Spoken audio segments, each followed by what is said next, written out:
Aku menikahi mantan muridku karena taruhan bodohnya. Kukira dia hanya ingin menebus malu. Dia sudah mencintaiku bahkan sebelum masuk ke kelasku. Halo sahabat, selamat datang di channel Janji Kesetiaan. Sebelum mendengarkan ceritanya, bantu klik tombol subscribe dan tuliskan di kolom komentar kalian menonton dari kota atau daerah mana. Semoga kalian dan keluarga selalu diberikan kesehatan, kebahagiaan, rezeki yang lancar, hati yang tenang. Selamat menyaksikan, semoga cerita ini menghibur dan menginspirasi. Terima kasih. Namaku Alia Prameswari. Saat semua kejadian ini dimulai, usiaku 32 tahun dan sudah hampir 6 tahun aku menjadi dosen di salah satu universitas swasta ternama di Jakarta. Aku mengajar mata kuliah manajemen strategis, mata kuliah yang sering dianggap menakutkan oleh mahasiswa karena tugasnya banyak, presentasinya ketat, dan aku termasuk dosen yang tidak mudah memberikan nilai hanya karena merasa kasihan. Sebelum menjadi dosen, aku pernah bekerja di perusahaan konsultan. Karierku sebenarnya berjalan cukup baik. Namun setelah ayah meninggal dan kondisi kesehatan ibu mulai menurun, aku memilih meninggalkan dunia korporasi. Aku ingin memiliki waktu lebih banyak untuk keluarga tanpa benar-benar meninggalkan bidang yang kusukai. Aku menikmati pekerjaanku. Bagiku, ada kepuasan tersendiri ketika melihat mahasiswa yang awalnya hanya duduk diam kemudian mulai berani berpendapat. Aku juga tidak pernah membedakan mahasiswa berdasarkan latar belakang keluarganya. Anak pejabat, anak pengusaha, maupun mahasiswa penerima beasiswa mendapat perlakuan yang sama. Mungkin karena prinsip itulah aku akhirnya sering berurusan dengan satu mahasiswa bernama Raka Mahendra. Sejak awal semester, hampir semua dosen sudah mengetahui siapa dirinya. Raka adalah putra tunggal Dharma Mahendra, pemilik Mahendra Group, perusahaan besar yang bergerak di bidang properti, logistik, dan manufaktur. Nama keluarganya cukup sering muncul di media bisnis. Beberapa mahasiswa bahkan memperlakukannya berbeda hanya karena mengetahui siapa ayahnya. Tapi tidak denganku. Hari pertama masuk kelas, Raka datang hampir terlambat. Dia memilih duduk di barisan belakang, menyandarkan tubuh dengan santai, lalu memutar pulpen di antara jarinya ketika aku menjelaskan materi. Aku beberapa kali memperhatikannya. Bukan karena aku tertarik, melainkan karena sikapnya benar-benar mengganggu konsentrasiku. Saudara Raka, panggilku tiba-tiba. Seluruh kelas langsung menoleh ke belakang. Raka menghentikan pulpennya. Iya, Bu. Kalau sejak tadi tidak mencatat, mungkin Anda sudah memahami materinya. Beberapa mahasiswa tertawa kecil. Raka tidak terlihat panik. Mungkin. Aku mengangkat alis. Baik. Jelaskan kepada teman-teman Anda mengapa perusahaan dengan pangsa pasar terbesar belum tentu memiliki keunggulan kompetitif berkelanjutan. Kelas langsung sunyi. Aku yakin dia akan kesulitan. Namun Raka justru menjawab dengan cukup panjang. Dia memberikan contoh perusahaan, menjelaskan risiko biaya tinggi, perubahan perilaku konsumen, hingga ancaman inovasi pesaing. Jawabannya hampir sempurna. Aku terdiam beberapa detik sebelum berkata, "Bagus." Tapi lain kali tetap mencatat. Raka tersenyum tipis. "Baik, Bu." Sejak hari itu aku tahu satu hal. Raka bukan mahasiswa bodoh. Masalahnya, dia terlalu sadar bahwa dirinya pintar. Beberapa minggu berikutnya, dia menjadi mahasiswa yang paling sering menguji kesabaranku. Kadang datang dengan tugas yang dikerjakan setengah hati. Kadang memberi komentar spontan saat aku mengajar. Kadang menyampaikan argumen hanya untuk melihat apakah aku akan membantahnya. Suatu sore aku memanggilnya setelah kelas. "Raka, tunggu." Teman-temannya langsung pergi sambil saling melirik. Aku membuka laptop. "Tugas analisis perusahaanmu belum dikumpulkan." Raka berdiri di depan meja dengan santai. "Belum selesai, Bu. Deadline 3 hari lalu." "Saya tahu." Aku menatapnya tajam. "Kalau tahu, kenapa belum dikumpulkan?" Dia terdiam sebentar. "Karena saya belum puas dengan hasilnya." Aku menghela napas. Di dunia kerja nanti, klien tidak akan menunggu sampai kamu puas. Untuk pertama kalinya ekspresinya sedikit berubah. Aku melanjutkan. Dan perusahaan ayahmu pun tidak akan bertahan kalau semua orang bekerja sesuka hati. Senyumnya langsung hilang. Aku sadar telah menyebut ayahnya. Raka menatapku lebih lama dari biasanya. Bu Alia juga menganggap saya ada di sini cuma karena ayah saya. Pertanyaannya membuatku berhenti. Tidak. Lalu kenapa membawa nama beliau? Karena kamu akan bekerja di dunia yang sama dengannya. Raka diam. Aku lalu berkata lebih pelan. Saya tidak peduli siapa ayahmu. Di kelas saya, kamu mahasiswa. Kalau bagus, saya bilang bagus. Kalau salah, saya bilang salah. Entah kenapa kalimat itu membuat wajahnya berubah. Bukan marah. Justru seperti sedang memikirkan sesuatu. Sejak pertemuan itu, Raka perlahan menjadi berbeda. Tugasnya tidak pernah terlambat lagi. Nilai kuisnya naik. Presentasinya semakin serius. Bahkan suatu hari ketika proyektor kelas rusak, dia berdiri dan membantu memperbaikinya tanpa diminta. Saat kelas selesai, aku membawa beberapa buku menuju ruang dosen. Tiba-tiba sebagian buku itu berpindah dari tanganku. Aku menoleh. Raka berjalan di sampingku. Saya bantu. Tidak perlu. Berat. Aku masih sanggup. Dia tersenyum. Anggap saja saya sedang mencari nilai tambahan. Aku langsung mengambil kembali bukuku. Tidak ada nilai tambahan karena membawa buku dosen. Sayang sekali. Aku berjalan lebih cepat. Namun beberapa langkah kemudian aku menyadari Raka masih berjalan di belakangku. Sejak saat itu, hal-hal kecil mulai muncul. Spidol baru tiba-tiba tersedia di meja ketika punyaku habis. Kabel proyektor yang rusak sudah terganti sebelum kelas dimulai. Ketika aku membagikan banyak lembar tugas, Raka selalu menjadi orang pertama yang berdiri membantu. Aku menganggap semuanya hanya perubahan sikap seorang mahasiswa. Sampai suatu siang, saat makan bersama sahabatku sesama dosen bernama Mira, dia tiba-tiba berkata, "Alia, boleh aku bilang sesuatu?" "Apa?" "Mahasiswa Mahendra itu sepertinya suka sama kamu." Aku hampir tersedak. "Raka." Mira tertawa. "Memangnya ada Mahendra lain di kelasmu?" "Jangan mengarang. Aku perempuan, Alia. Aku tahu cara laki-laki melihat orang yang dia suka." Aku menggeleng. Dia mahasiswa. Dan aku dosennya. Justru itu yang membuat dia tidak berani ngomong. Aku langsung menghentikan percakapan itu. Namun sore harinya, ketika sedang menjelaskan materi di depan kelas, tanpa sengaja pandanganku bertemu dengan mata Raka. Dia sedang menatapku. Bukan sekadar melihat dosen yang sedang berbicara. Tatapannya terlalu lama. Begitu sadar aku memergokinya, Raka langsung menunduk dan pura-pura membaca catatan. Saat itu dadaku terasa aneh. Aku segera memalingkan wajah dan melanjutkan pelajaran seolah tidak terjadi apa-apa. Aku tidak tahu bahwa di luar kelas, beberapa temannya juga sudah memperhatikan hal yang sama. Dan dari sebuah ejekan sederhana, sebentar lagi lahir sebuah taruhan bodoh yang akan mengubah hidupku selamanya. Aku baru mengetahui tentang taruhan itu beberapa bulan kemudian. Semua bermula setelah ujian tengah semester, ketika Raka dan beberapa temannya berkumpul di sebuah kafe dekat kampus. Dari cerita yang kemudian kudengar, suasana awalnya biasa saja. Mereka membahas nilai, dosen, tugas, dan rencana setelah lulus. Sampai salah satu temannya, Kevin, mulai menggoda Raka. "Lu sekarang rajin banget masuk kelas Bu Alia." Raka hanya tertawa kecil. "Ya memang jadwalnya." Kevin tidak percaya. "Jadwal apaan? Kelas lain lu sering telat.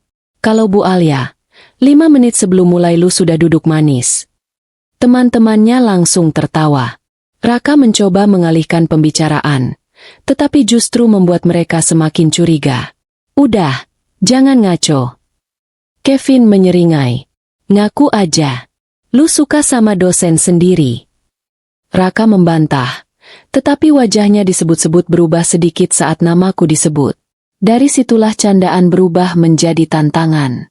Kevin berkata bahwa kalau Raka memang hanya serius belajar, Dia harus membuktikannya dengan mendapatkan nilai tertinggi di kelas. Raka menerima. Namun Kevin menambahkan hukuman. Kalau lu kalah, lu harus ajak Bu Alia makan malam. Semua langsung bersorak. Raka malah tertawa. Entah karena gengsi, entah karena tidak ingin dianggap takut, dia justru berkata, "Cuma makan malam." Kevin menatapnya. Terus maunya apa? Raka bersandar di kursinya. Kalau gue kalah, gue lamar sekalian.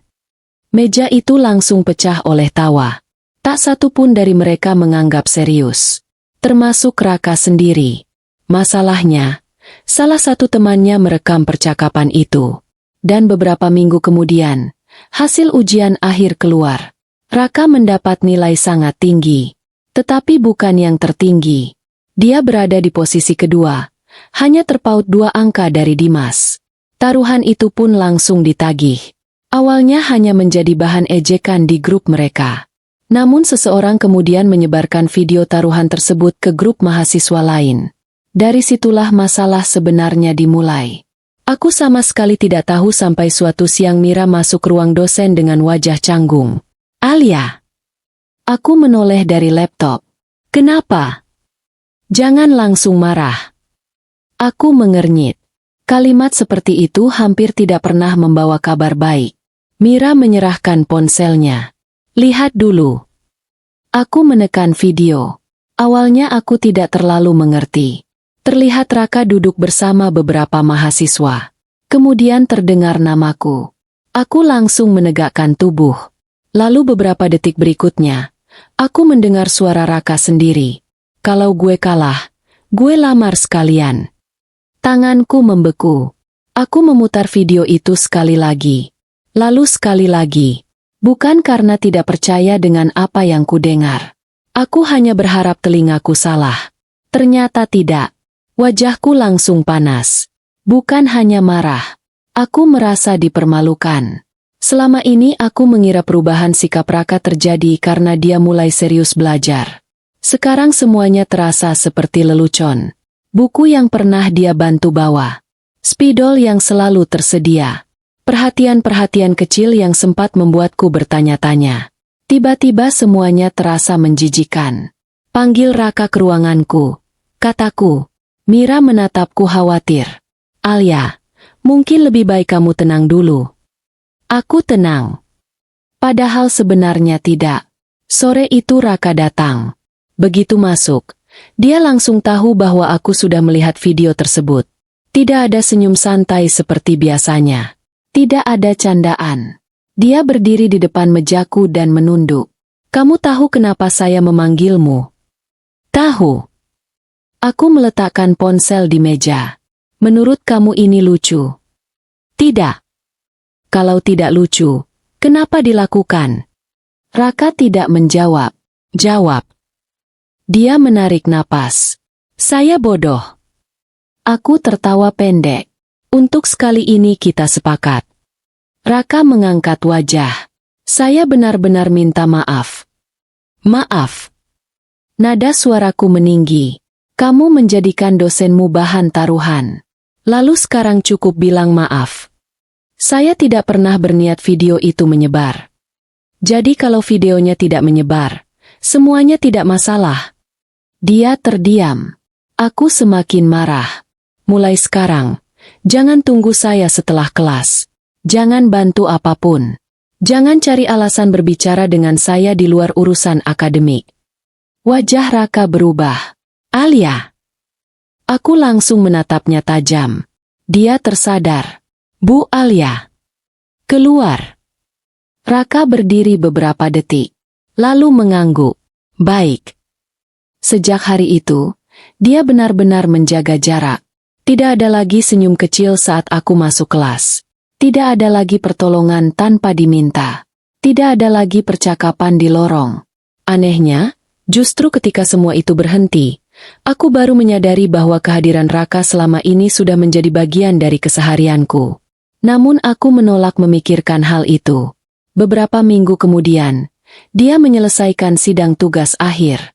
Aku mengira setelah kelulusannya, semuanya akan selesai. Ternyata aku salah. Suatu malam, bel rumahku berbunyi.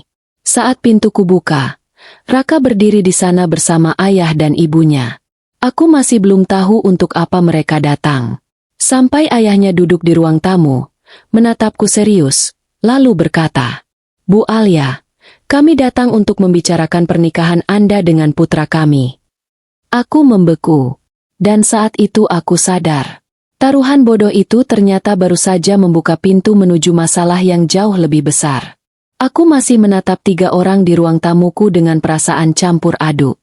Raka duduk paling ujung, sementara ayah dan ibunya berusaha menjaga suasana tetap tenang. Namun bagiku, kedatangan mereka malam itu justru terasa seperti tekanan baru setelah masalah taruhan yang belum selesai. "Apa ini masih tentang video itu?" tanyaku. Ayah Raka, Pak Dharma, menggeleng perlahan. "Sebagian memang karena video itu sudah menyebar. Tapi kami datang bukan untuk memaksa." Aku langsung menoleh pada Raka. "Lalu kenapa kamu diam saja?" Raka menunduk sebentar sebelum akhirnya berkata, "Karena saya memang ingin menikahi Bu Alia." Aku hampir tidak percaya. "Setelah semua yang kamu lakukan, kamu pikir aku akan menerima begitu saja?" "Tidak." Jawabannya cepat. "Saya tahu saya salah."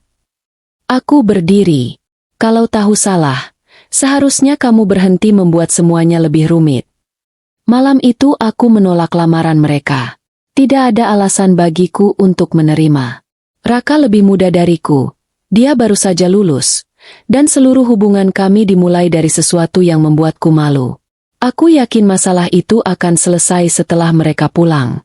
Namun hidup justru membawa persoalan lain. 2 minggu kemudian, ibuku tiba-tiba jatuh sakit dan harus dilarikan ke rumah sakit. Dokter mengatakan ada penyumbatan serius pada jantungnya dan operasi tidak bisa terlalu lama ditunda. Aku merasa seperti kehilangan pijakan. Biaya operasi sangat besar. Tabunganku tidak cukup. Aku mencoba mengajukan pinjaman, tetapi prosesnya memerlukan waktu.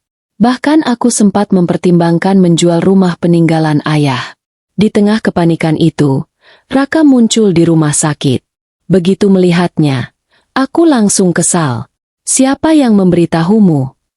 "Bu Mira." "Aku tidak butuh bantuan." Raka tidak membantah. Dia hanya melihat ke arah ruang perawatan ibu. "Bagaimana kondisinya?" "Masih menunggu tindakan." Dia mengangguk lalu pergi tanpa banyak bicara. Aku kira dia benar-benar menurut. Namun keesokan paginya bagian administrasi memanggilku. Biaya operasi ibu sudah ditanggung. Aku langsung bingung. Ditanggung siapa? Petugas menunjukkan nama sebuah yayasan. Mahendra Foundation. Darahku langsung mendidih. Aku menelepon Raka saat itu juga. "Kamu yang melakukan ini?" "Bukan saya langsung." "Jangan bermain kata." Raka terdiam. Aku tahu jawabannya. "Aku akan mengganti semuanya." "Tidak perlu. Aku tidak mau berutang pada keluargamu. Kalau begitu anggap saja ini bantuan yayasan." "Aku tidak bodoh, Raka." Suaraku bergetar. "Aku tidak mau menerima bantuan dengan syarat." Raka menjawab pelan. "Tidak ada syarat apapun." Aku terdiam. Kalau nanti Bu Alia tetap menolak saya pun, biaya itu tetap tidak perlu dikembalikan. Untuk pertama kalinya sejak masalah taruhan itu, aku tidak tahu harus menjawab apa. Operasi ibu akhirnya berjalan lancar. Setelah kondisinya stabil, aku menemui Raka. Kami duduk di taman rumah sakit. Aku tetap akan mengganti uang itu. Raka menghela napas. "Kenapa keras sekali?" "Karena aku tidak mau merasa dibeli." Wajahnya langsung berubah. "Saya tidak pernah berpikir seperti itu." "Lalu kenapa kamu terus membantu?" Raka menatapku lama. "Karena saya ingin memperbaiki kesalahan saya." Aku menahan tatapannya. Hanya itu. Dia tampak ingin mengatakan sesuatu. Namun akhirnya hanya mengangguk. Sejak hari itu, hubungan kami perlahan berubah. Aku masih menjaga jarak, tetapi aku mulai melihat sisi lain Raka. Dia mulai bekerja di perusahaan ayahnya dengan sungguh-sungguh. Pak Dharma bahkan pernah mengatakan bahwa putranya kini datang paling pagi dan pulang paling akhir. Beberapa bulan kemudian, Raka kembali melamarku. Kali ini tanpa keluarga, tanpa bunga, tanpa cincin mahal. Kami duduk di taman rumah sakit setelah ibu selesai kontrol. Saya tahu Anda mungkin masih belum percaya. Aku menatapnya. Benar. Dia tersenyum kecil. Tapi saya tetap ingin bertanya. Raka menarik napas. Maukah menikah dengan saya? Aku diam cukup lama. Kenapa harus aku? Untuk pertama kalinya, Raka tidak menjawab dengan candaan. Karena sejak mengenal Anda, saya ingin jadi seseorang yang lebih baik. Kalimat itu terus terngiang di kepalaku selama berminggu-minggu. Akhirnya aku menerima. Bukan karena uang keluarganya. Bukan karena kasihan. Dan saat itu, belum juga karena cinta. Kami membuat satu kesepakatan. Pernikahan ini akan dijalani perlahan, tanpa tuntutan, tanpa paksaan.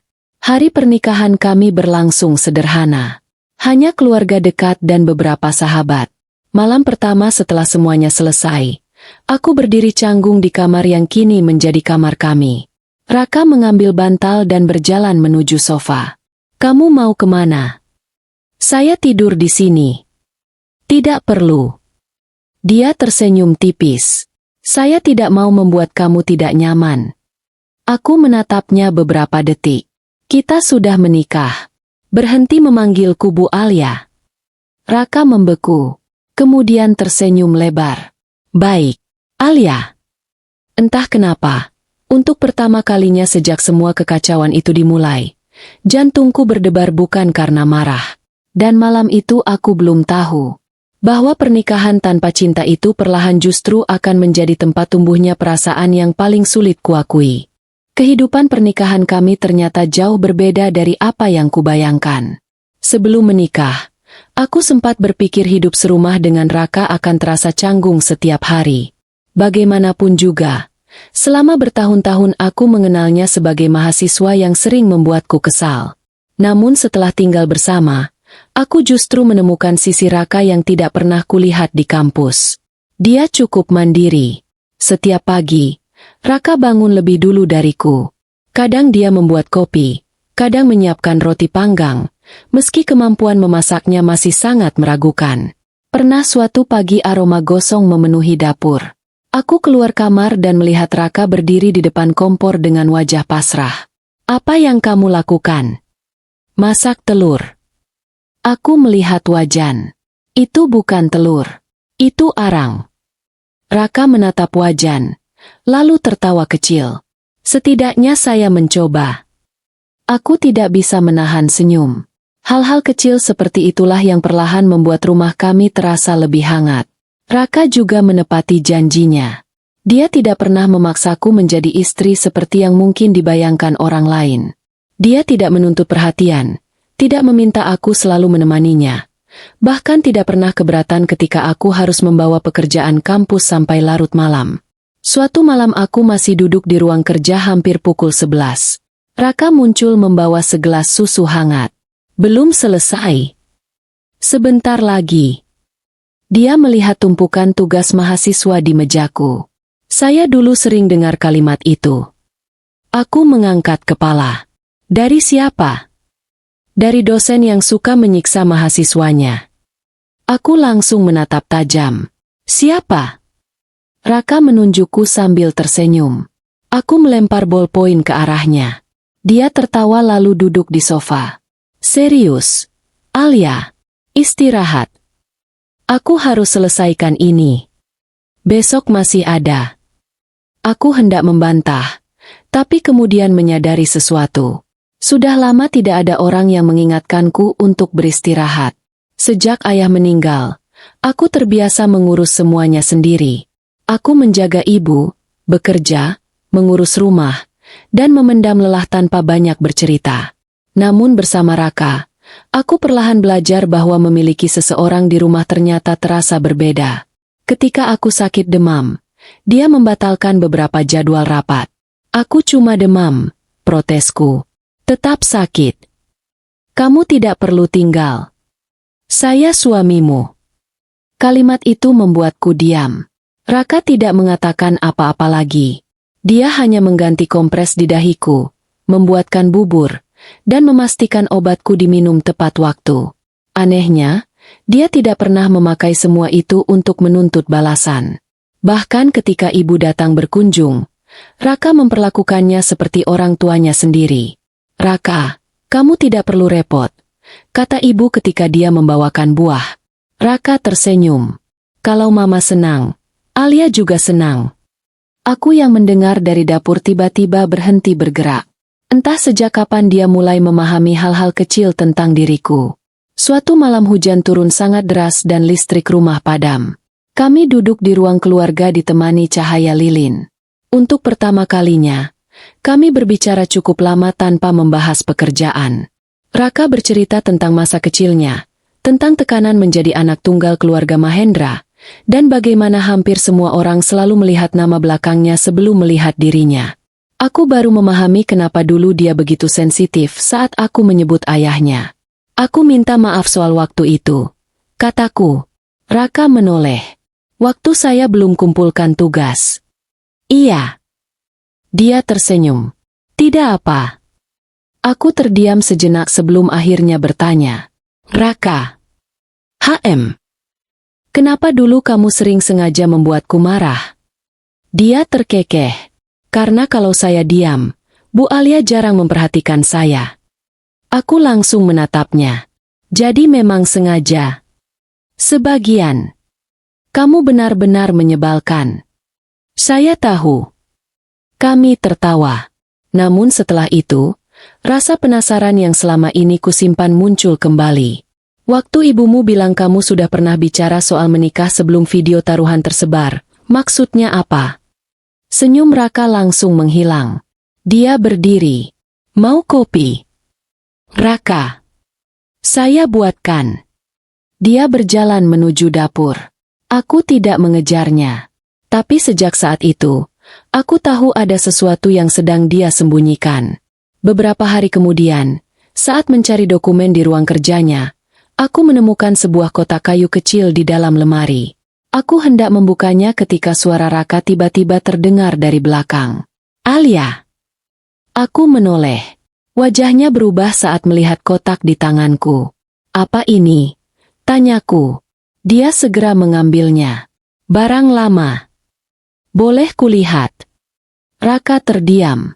Lalu untuk pertama kalinya sejak kami menikah, dia menjawab tegas. "Tidak." Jawabannya terlalu cepat. Terlalu serius. Dia memasukkan kotak itu ke dalam laci lalu menguncinya. Aku tidak memaksa. Namun sejak hari itu, rasa penasaranku semakin besar. Karena aku mulai yakin, apapun yang disimpan Raka di dalam kotak itu berkaitan denganku. Dan mungkin juga berkaitan dengan alasan sebenarnya kenapa dia begitu ingin menikahiku. Beberapa minggu setelah aku menemukan kotak kayu itu, kehidupan kami kembali berjalan seperti biasa. Aku memang masih penasaran, tetapi memilih tidak membahasnya lagi. Aku mulai berpikir mungkin memang ada bagian dari masa lalu Raka yang belum siap dia ceritakan. Sampai suatu malam, kami menghadiri acara ulang tahun perusahaan Mahendra Group. Aku sebenarnya tidak terlalu nyaman berada di acara seperti itu. Ruangan dipenuhi pengusaha, pejabat perusahaan, dan orang-orang yang tampak sudah saling mengenal sejak lama. Hampir semua tamu mengenal keluarga Raka. Aku hanya berdiri di sampingnya sambil berusaha terlihat tenang. Lalu seorang perempuan menghampiri kami. Namanya Selina. Dia langsung memeluk Raka dengan akrab. "Raka, lama banget." Raka tersenyum tipis. "Baru beberapa bulan." Selina kemudian menatapku dari kepala sampai kaki. "Jadi ini Alia." Aku sedikit terkejut karena dia langsung menyebut namaku. Raka memperkenalkan kami. "Ini istriku." Selina tersenyum. "Oh, jadi benar kalian menikah?" Ada sesuatu dalam nada suaranya yang membuatku tidak nyaman. "Benar apa?" tanyaku. Dia tertawa kecil. "Tidak apa-apa. Aku cuma kaget saja." Sepanjang acara, Aku beberapa kali menangkap Selina memperhatikanku. Dan ketika Raka sedang berbicara dengan ayahnya di sisi lain ruangan, Selina kembali mendekat. Aku sebenarnya penasaran, katanya. Soal apa? Soal bagaimana kamu bisa akhirnya menerima Raka. Aku menatapnya. Maksudmu? Selina mengangkat bahu. Setelah taruhan itu, dadaku langsung menegang. Kamu tahu tentang taruhan itu? Semua teman dekatnya tahu. Aku tidak suka arah pembicaraan ini. Namun Selina justru melanjutkan. Yang lucu, taruhan itu sebenarnya bukan awal dari semuanya. Aku mengernyit. Apa maksudmu? Dia menatap ke arah Raka dari kejauhan. Raka sudah sering bicara soal kamu jauh sebelum teman-temannya membuat taruhan. Aku terdiam. Bicara apa? Selina tersenyum tipis. Dia bilang kamu berbeda. Aku menatapnya tajam. Berbeda bagaimana? Entahlah. Tapi setiap kali namamu disebut, wajahnya berubah. Aku langsung teringat ucapan Mira dulu. Cara Raka memandangku. Perhatian kecilnya. Kotak kayu yang tidak boleh kubuka. Semua tiba-tiba terasa saling berkaitan. Sebelum aku sempat bertanya lebih jauh, Raka sudah kembali. Selina. Nada suaranya berubah. Selina tersenyum seolah tidak terjadi apa-apa. Aku cuma ngobrol sama istrimu. Raka menatapnya curiga. Ngobrol apa? Rahasia perempuan. Lalu Selina pergi. Sepanjang perjalanan pulang, aku diam. Raka beberapa kali melirikku. Ada apa? Aku akhirnya bertanya. Sejak kapan kamu mengenalku? Dia terlihat bingung. Sejak kuliah. Yakin? Raka diam. Aku langsung tahu ada yang disembunyikan. Selina bilang kamu sudah sering membicarakanku jauh sebelum taruhan. Raka menghela napas. Selina terlalu banyak bicara. Jadi benar. Tidak penting. Aku langsung menoleh kepadanya. Buatmu mungkin tidak penting. Tapi buatku penting. Raka tetap diam. Aku semakin kesal. Kita menikah karena apa sebenarnya? Alia. Karena rasa bersalah? Karena taruhan? Karena nama keluargamu? Atau karena sesuatu yang tidak pernah kamu ceritakan? Raka menggenggam setir lebih kuat. Namun dia tidak menjawab. Malam itu aku tidur dengan perasaan penuh pertanyaan. Dan 3 hari kemudian, masalah yang jauh lebih besar muncul. Sebuah artikel gosip tersebar di media sosial. Judulnya membuat tubuhku dingin. Putra pengusaha besar menikahi dosennya karena taruhan. Video lama Raka kembali muncul. Kali ini ditonton ribuan orang. Komentar mulai menyerang. Ada yang mengatakan aku memanfaatkan mahasiswa kaya. Ada yang menuduh aku sengaja mendekati Raka sejak dia masih kuliah. Bahkan ada yang meminta kampus memecatku. Pihak universitas akhirnya memanggilku untuk klarifikasi. Aku pulang dalam keadaan marah, malu, dan lelah. Raka sudah menungguku di ruang tamu. Saya akan urus semuanya. Aku tertawa pahit. Dengan uang keluargamu. Alia. Semua ini bermula dari kamu. Wajah Raka langsung berubah. Kalau tidak ada taruhan itu, hidupku tidak akan jadi bahan tontonan orang. Dia menunduk. Aku tahu kata-kataku menyakitinya. Tetapi saat itu emosiku sudah terlalu penuh. Aku bahkan tidak tahu kenapa kamu menikahiku. Raka mengangkat wajah. Tatapannya berbeda. Lalu akhirnya dia berkata, karena saya mencintaimu. Aku membeku. Itulah pertama kalinya Raka mengatakannya secara langsung. Namun bukannya lega. Aku justru semakin marah. Jangan pakai kata cinta untuk menutup semua rahasia. Raka terdiam lama. Kemudian dia mengambil kunci mobil. Baik. Raka.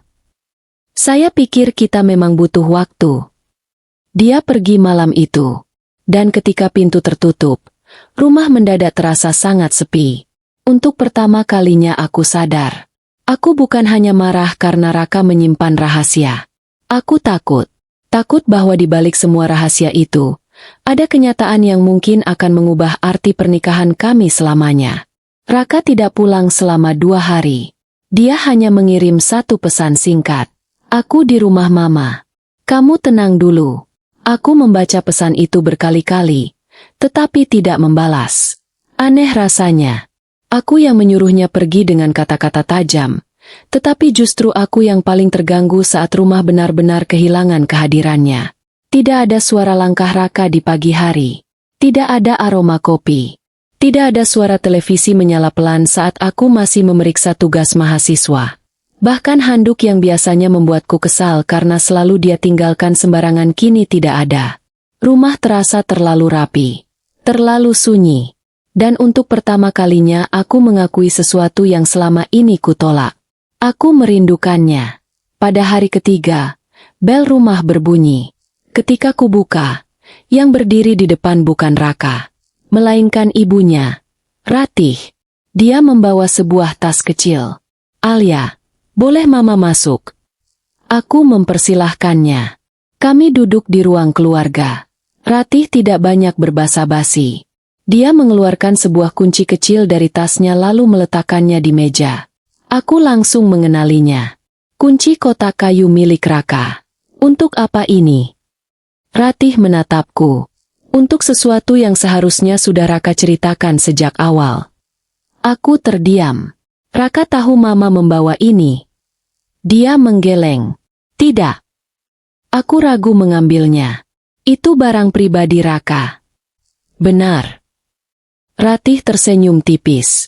Tapi sebagian besar isi di dalamnya tentang kamu. Kalimat itu langsung membuat dadaku berdebar. Setelah Ratih pulang, aku berdiri lama di depan ruang kerja. Akhirnya aku membuka laci yang selama ini dikunci.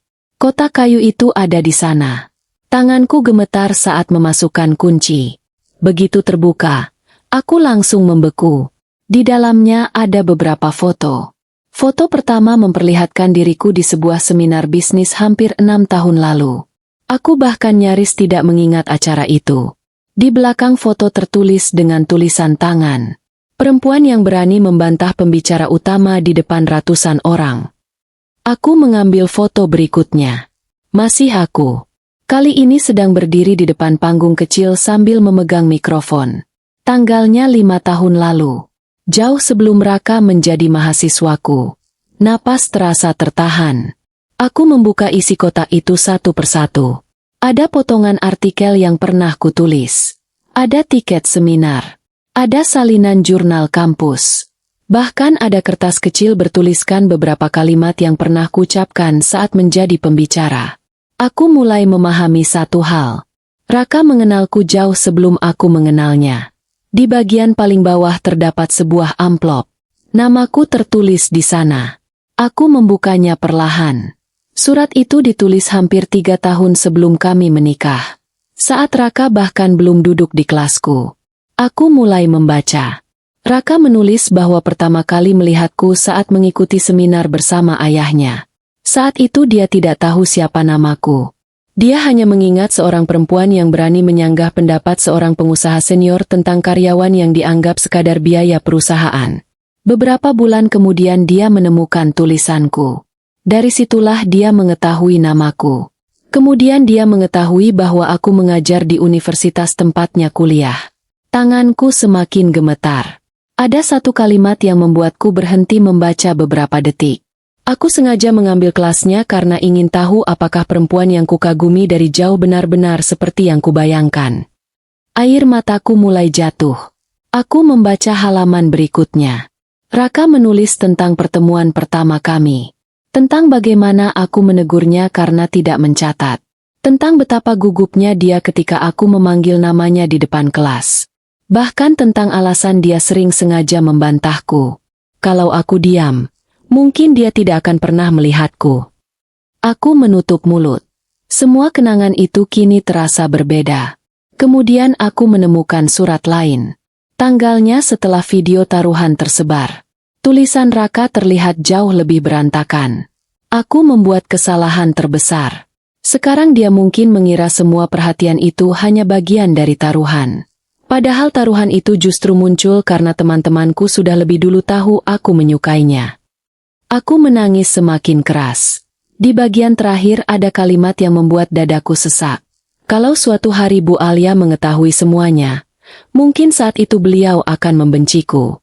Tapi setidaknya beliau akhirnya tahu bahwa aku sudah mencintainya jauh sebelum taruhan itu dimulai. Aku menutup surat itu. Namun masih ada satu lembar terakhir. Tulisan tersebut lebih baru. Ditulis setelah kami menikah. Hari ini Alia tertawa karena telur yang kubuat gosong. Mungkin dia belum mencintaiku. Tidak apa-apa. Aku tidak menikahinya untuk memaksanya membalas perasaanku. Kalau suatu hari dia memilih pergi, aku tetap akan bersyukur pernah punya rumah bersamanya. Air mataku tidak bisa berhenti. Baru saat itu aku benar-benar memahami Raka.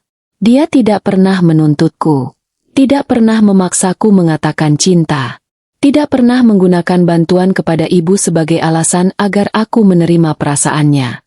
Dia hanya tinggal, menunggu, mencintaiku dengan cara yang diam. Aku langsung berdiri dan mengambil tas. Aku harus menemuinya. Aku harus meminta maaf. Aku harus mengatakan bahwa rumah ini terasa kosong tanpa dirinya. Aku mengendarai mobil menuju rumah keluarga Mahendra.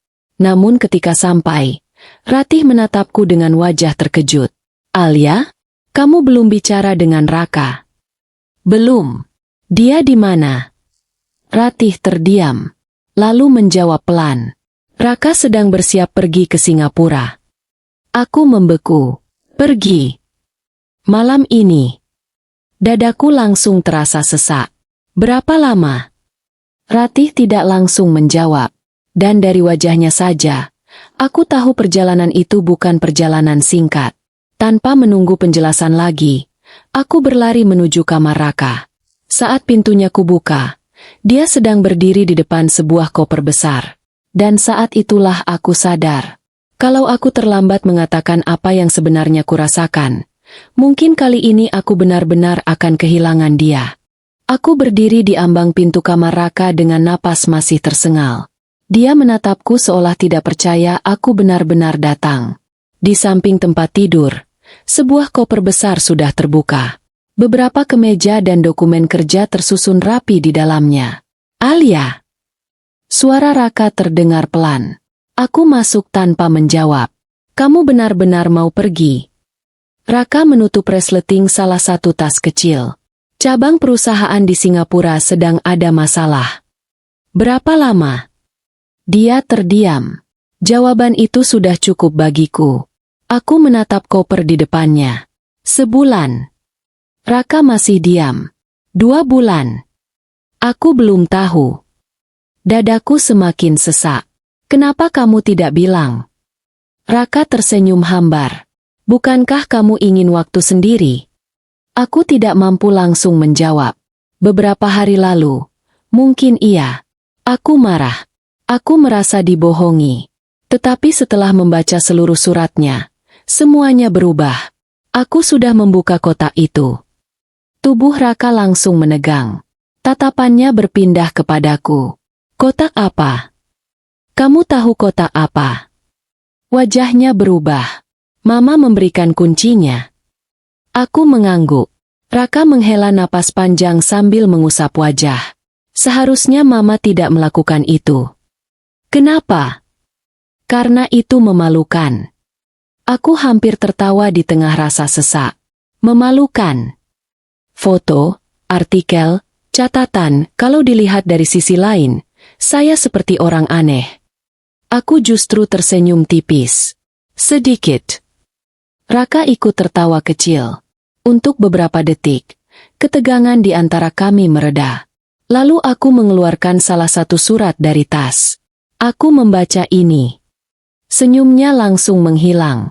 Alia, kenapa kamu tidak pernah cerita? Raka duduk di tepi tempat tidur. Karena saya takut. Aku mengerutkan kening. Kamu. Dia mengangguk. Kalau kamu tahu saya sudah memperhatikanmu sebelum masuk kelasmu, mungkin kamu akan semakin menjauh. Aku duduk di sebelahnya. Jadi kamu sengaja mengambil kelasku? Iya.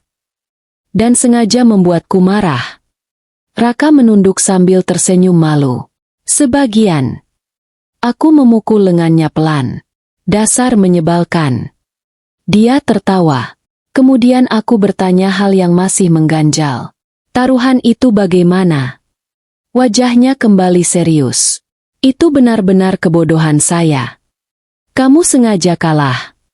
Raka langsung menoleh. Tidak. Aku menahan senyum. Yakin. Saya belajar sampai jam 2 pagi supaya menang. Lalu kenapa bilang kalau kalah akan melamarku? Raka terdiam beberapa detik.